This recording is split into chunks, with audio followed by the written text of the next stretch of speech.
It is Falcons Friday. It is also game day, the last game day for the Falcons here in the preseason. This here is Falcons Daily. I am CG Craig Green, your host, and I appreciate all of you checking us out here on this Friday morning, afternoon, evening. You can use this as your pre-game, information sheet as to what we can expect tonight. Again, tonight, 8 o'clock. At AT&T Stadium, the Falcons traveled to take on the Dallas Cowboys. They left for Dallas on Thursday, and they are there and getting ready for this final preseason game. What can you expect in tonight's game? First thing you're going to expect, I think you should expect, is a whole lot of what I call American Idol, which is the bottom half of the roster, players who maybe, in terms of the depth chart on the entire pecking order of the team, players from numbers 50 through 93 are going to be the 53 through 90 are going to be the ones that you're going to want to focus on the most. Again, a lot of the reserve players like a Jashawn Corbin or a Chris Blair, Joshua Simon, Nick Nash, some players, also maybe Keith Manning, Kobe Bryant if he's able to play.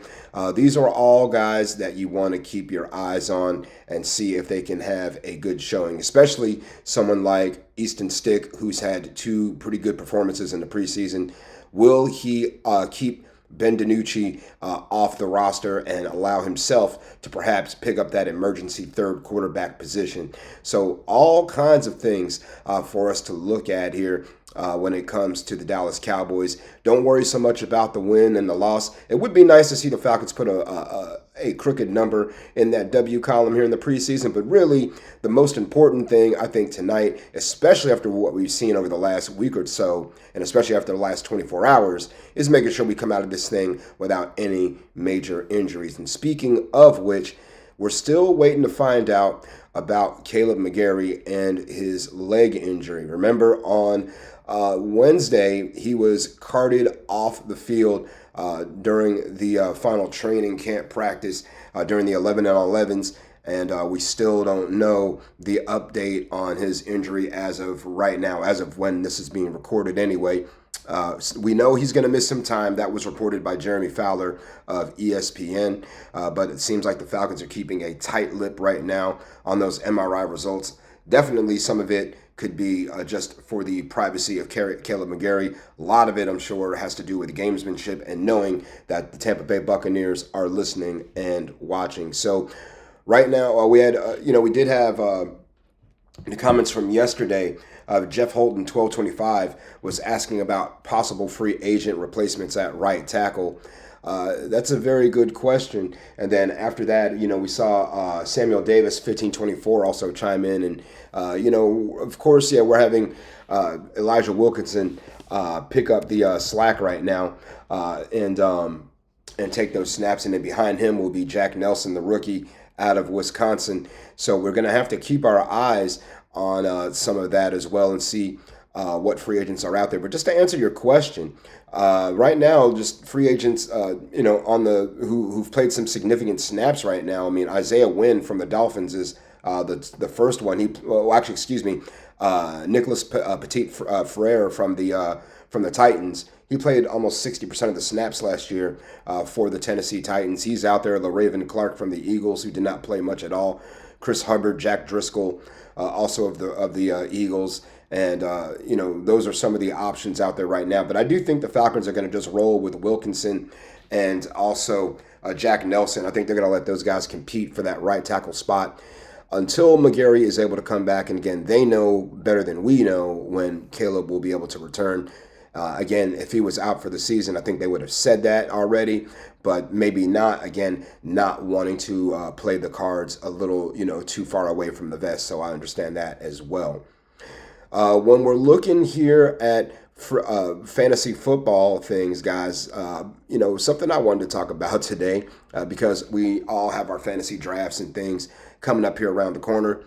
How many of you have a hard time not picking Falcons on your team? I mean, in the very beginning when I played fantasy football, I had a really hard time not playing, being a fan but not being a fan, playing to win and not picking with my heart. So A lot of times, nowadays, if I'm looking at any Falcon, I'm looking for the number one Atlanta Falcon who's going to produce. So the last couple of years for me, if I was taking a Falcon, it was going to be a Bijan Robinson or a Younghoe Koo because, again, we struggled to get into the end zone, and he was going to get 3, 3, 3, and 3 a whole bunch of times. So this year, we're looking at, Kyle Pitts. Is Kyle Pitts a viable fantasy option?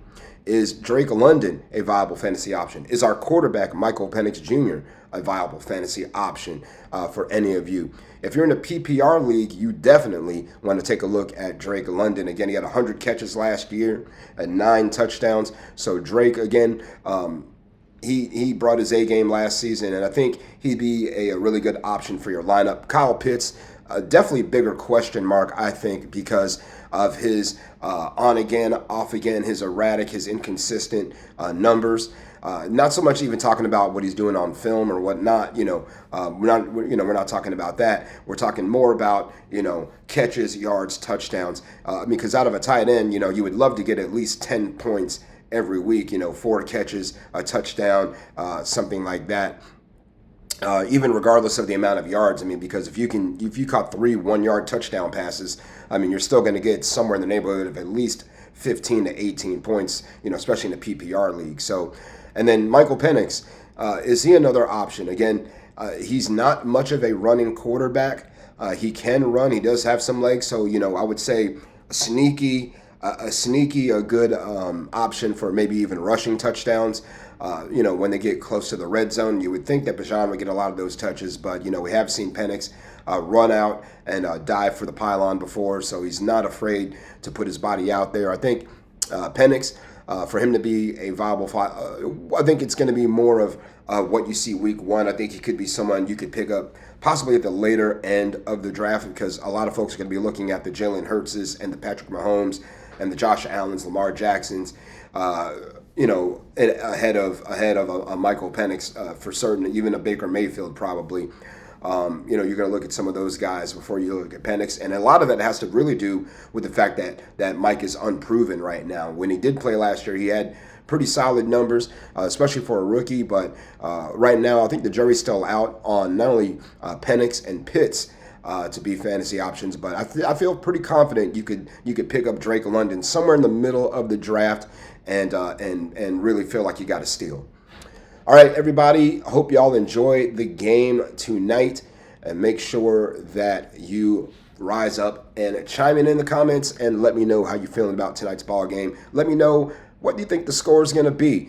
Tonight, I'm going to go Cowboys 27, Falcons 17. I think that will be the score. Again, I don't care if we win or lose tonight. Just everybody get back on the plane without any major injuries, please and thank you. So tell me what you think the score is going to be in the chat, and we will go from there. And if you want to continue to talk about the conversation, you can also follow me on social media, Craig G Sports, CRAIG, the letter G in the word sports. We can talk Falcons there a lot. Also, give Fan Arch Co a follow. So if you're more than a fan of the Falcons, you like other sports or other teams as well, up here in the top corner, FANARCHCO. And next week, folks, we will be at 100 episodes, and we're going to do something very, very special. Until then, hope y'all have a fantastic weekend, and make sure you guys get yourselves nice and cozy on the couch for that 8 p.m. kickoff. We'll chop it up with you this weekend. Sayonara and buenos noches.